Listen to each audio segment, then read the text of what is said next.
guys, I was working on this, my wife's car today.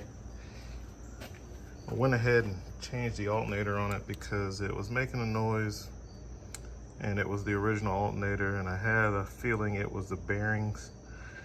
As you rev the engine, the noise gets louder, and it's coming from the side of the engine. So I was like, either the bearings and the alternator or the bearings and the water pump. So I took the build off, spinned them, see which one was feeling and sounding kind of rough, and it was the alternator. This car's getting close to having like 175,000 miles. Probably will end up having to change the water pump anyway. Plus I see I have a leak out there, back there. But anyway, what I want to tell you was this is what I like. I got an honorable mention about a tool because these are the tools that are used to do the job. And I didn't bother showing. I mean, everybody knows how to change an alternator. You know, one bolt here if you have this kind of car, top bolt, the bottom bolt. I go through the to get to it. I go through here. It's easy. You don't have to get under the car or anything. I just go through the tire well. There's nothing blocking it. You got a clear shot at it with a long extension. So that's how I did it. But this is what I like about the Spline drive mountain wrenches. Okay. When I don't have the right size, like I get the standard because I work on campers, and so of course that's a metric bolt. I believe it's a 14 millimeter, but the Spline drives are kind of like universal, and if you're kind of in between the size, it'll still grab. So I ended up using 11/16 on the 14 millimeter bolt on the tensioner, which is right there, and it didn't really mess it up. I mean, I'm just untensioning it, and it worked really great. I tried my belt tensioner tool. It couldn't get in there, obviously. The ratchet wouldn't get in there. It's very tight spot, and I knew the mountain wrenches would get in there. That's where stuff like that, when you have like a recessed bolts, those things really shine, which everybody knows about them. Everybody uses them, work on cars. But I'm highlighting the fact that it is Spline drive. Now I know Snap-on has theirs out, and I'll probably end up buying them, but they're 12 point, and I want a set of 12 points. But if I had the 12 points, I don't know if it would have fit as good as a Spline, being as though I was using the wrong size. I was not using the right size because I don't have a metric set of mountain wrenches. So that was able to just get in there so easy, and it was just a breeze. Where is it? This guy with that offset, man. I could just easily, you know, get on that tensioner, ratcheting, reversible. It's just awesome tool. Get right on there, and oh, that's the wrong side. Man, why is it not fitting? Okay, it was this one. See, just gets right on there. Boom. Tension, untension the belt. Easy peasy, man. So that's what I love about this style of wrench. I have like the Snap-on metric. I did have the a wrench like this, but it wasn't ratcheting. And the Snap-on ones that I have with that end on it like that, they're not ratcheting. And I needed it to be ratcheting to kind of get as much slack out of the build as I could. So that worked out really great, and that's one plus of having Spline drive.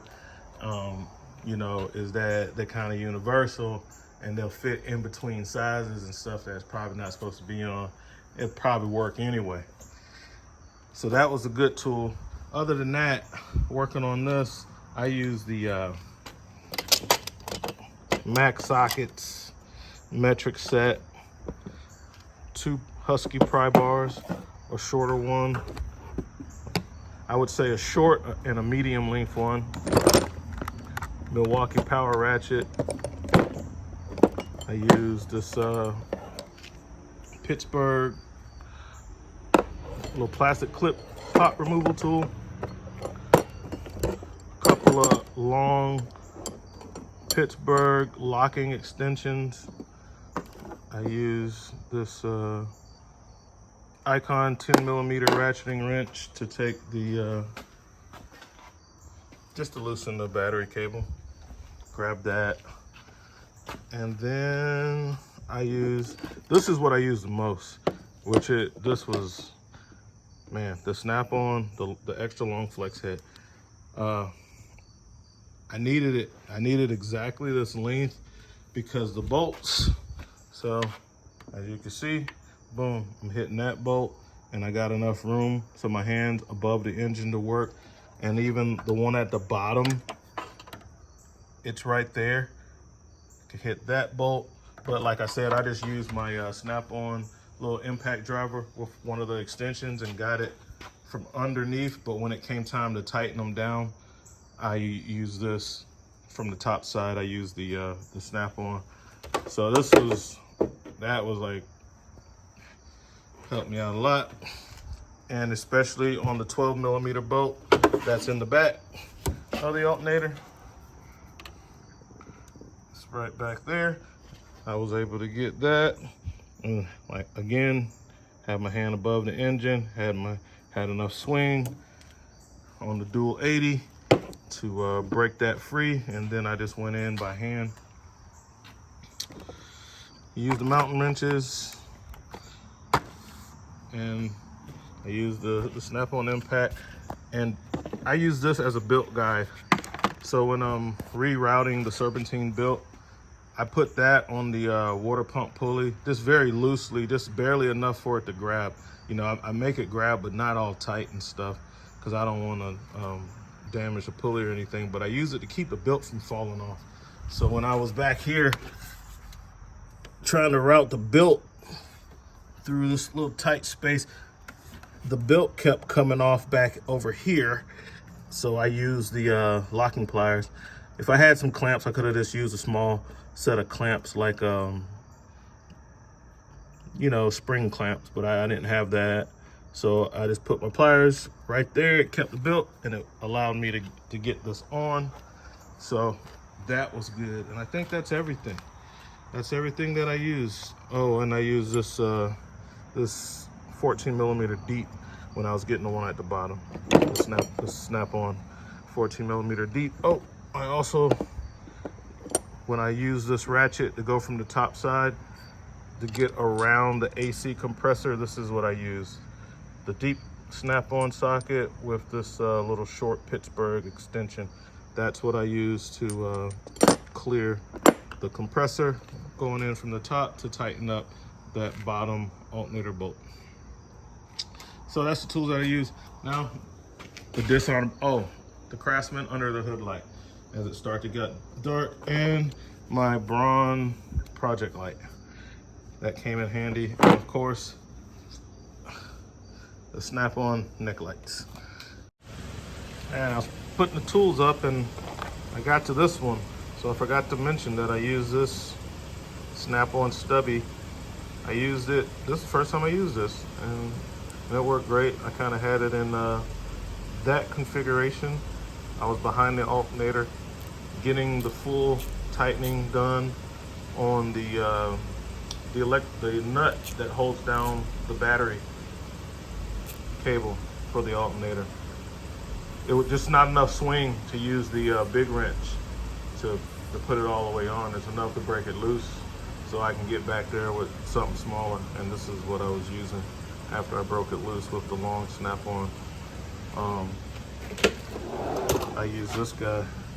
So it's the first time using that. So I was happy to be able to finally use that. I also use this pry bar, mini pry bar. I had to use that as well, which brings me to the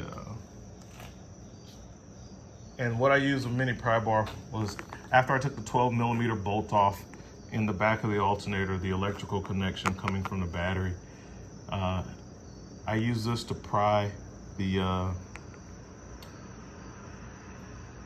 like the ring terminal with the little hook so that it doesn't spin around. It was hard to get that off, but it was very easy to go in there with my mini pry bar and pop it loose. Man, I love these mini pry bars. I use them all the time for a lot of stuff. And let me wipe the camera off. Because it looked kind of hazy. All right, it looks a lot clearer now. And this is about literally the 6th one of these. I've gone through 6 of these things, which is 3 packs. And the failure point is normally right here. The clip comes off. And they don't last that long, guys. A few months. I've had this snap-on one for over a year. And the clip has never broken on it. The tip has never chipped on it. Nothing. I've had one of these to fail at the tip, where the tip chipped, but normally it's the clip. I'm just so sick and tired of these things. I use some different brands, the Lyle ones, some Mayhews. They all have the little pocket clip. It's not worth anything. And I'm just so sick and tired of it. I actually like the pry bar because it's thinner. It's so much thinner than my snap-on one, and that comes in handy. And so I like the function of the pry bar outside the fact that they keep breaking. And typically after this happens to them, I lose them because they no longer can clip onto my pocket, and it's harder for me to keep up with them. So I ordered some pocket protectors. I was like, oh, well, since I can't keep up with them, I ordered some pocket protectors, and I ordered another set. I'm gonna try the Tecton set of pry bars. They sell like a 4 or 5 piece set. They don't have the clips on them. So, and I didn't mind because the Lyle, they break. Every brand that I've tried, they all break. The clip always breaks off. So the snap-on is the only one that holds up. This is the only one, the OG, triple OG snap-on is the only one. They need to reverse engineer whatever snap-on's doing and make it happen. And I could tell you the problem. I wish I had one that wasn't broken, but I broke them all. To show you, on these, when you put them in your pocket can slide all the way up to the point where they secured it, the way they made the clip, and it's flimsy. But on the snap-on, you see how it bends right there? You never can get up to this point. The way that they have the clip designed, you can only get to about this far, and then that, it kind of looks weird when it's in your pocket because it's kind of bowed out, but it's very secure because it looks like that when it's in your pocket, whereas the other ones kind of hold that shape while they're in your pocket because it allows your pocket to slide all the way up to the securement point, and that's why they break. So